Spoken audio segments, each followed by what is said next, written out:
Puta ringkat bagi Kinangalam hari ini kapor kota yang syak ke Jawa Parti. Ngayon mga kata-kata, hindi tayo bilang syutay, ini yang lang syutay. Kalau begitu lah, hilang henti haju bagasur. Banyak try kan thamha dari yang no hangi po futpa ma kan muit ke ketua linti. Ali yang ini, video banyak pertalang bagi. Yang ini paro ali, yang ini perta. Bagi Kinangalam Jawa Voice of the People Party. Wadlum leran, bab hinnam babi, dan lele ru'en of the eye, yang Jingashan, yang Voice of the People Party. Kita ini yang kita jadi walang senismat. Kalau ala kata kita kita naman bantur senismat nang baganang kulit, yang ini po futpa, syak ini pertalang bagi Kinangalam. Kalau orang jaga kanong kebasuk yang ini, yang kamal jong ini, yang ini syasitom.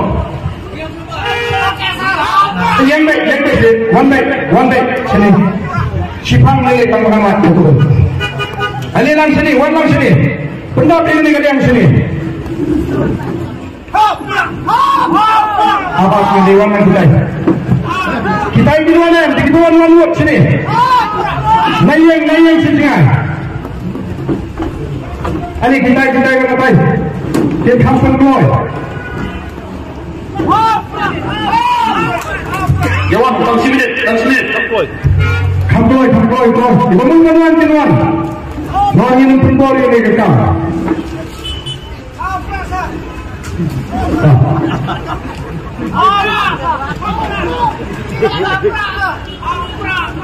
Oh, ini pertajam bagi pemilu Ahmad Baro bagi pertahanan komisi kandai kawan sudah mene.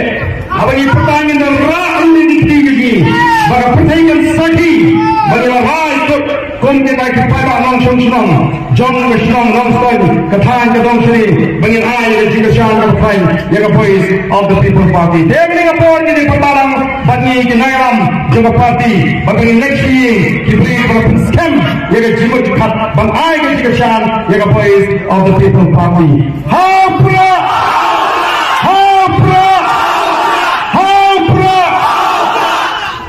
Sama seisin, kamai kesur kepada kam solid.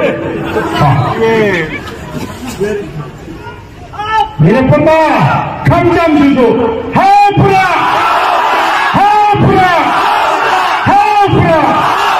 kumai sibun, kumai sentuh ini, kenalan ini Kinangalam, Jawa Voice of the People Party, agak jingguai ke jompi, nama Blayon Bams Kemi. Kinangalam, bagi lapan pengpoi, dengan janji sekat tong, kabang ikut, kumai sibun, lebih parah.